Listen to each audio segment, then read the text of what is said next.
Komaswera nekumuka mulise Sunday andibatiki Sunday ndendiri kuchechi zuva rese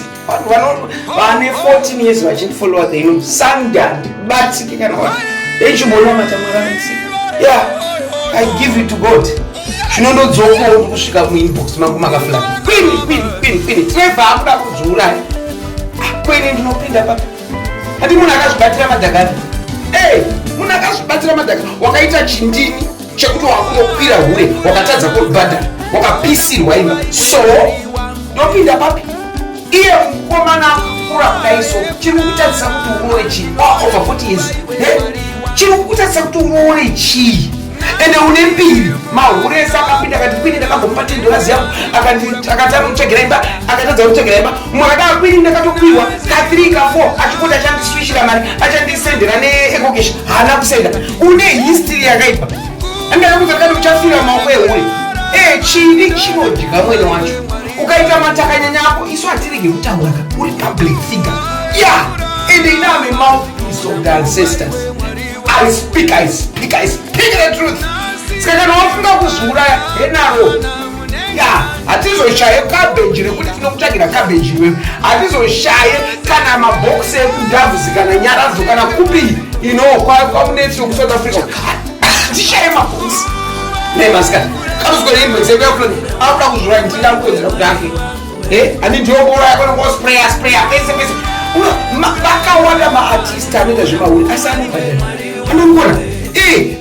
unofunga najapresa vaya vakeche vanokecha asi vanobhadhara ya unofunga navajesu avakeche vanokecha asi vanobhadhara ya nosaka tisinganzwi nhongwa dzavo because hure ukaritasha ungoenda pamusoro pehure bhadhara hure ndopane raramo yaro musashore mabasa eramwana anditiwo kana wabvukwa kumagigi wakuenda kunoimba unobhadhara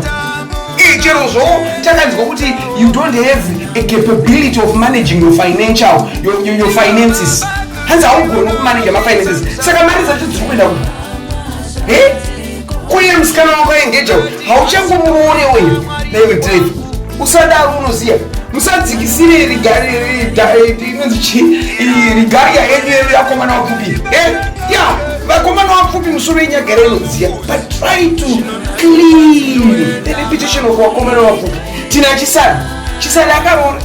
ane mukadzi angadai achipfeka madress emukadzi wake achikuda achimba zviimba zvake zvaanoimba zviya asi ane mukadzi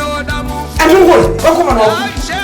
Peter atitaure Peter ndiwamoya haana brain mukadzi wake ari kuamericawo kero anombohurawo kero ari kuamerica iye Peter anombohurawo anozipakuisika mahubiologist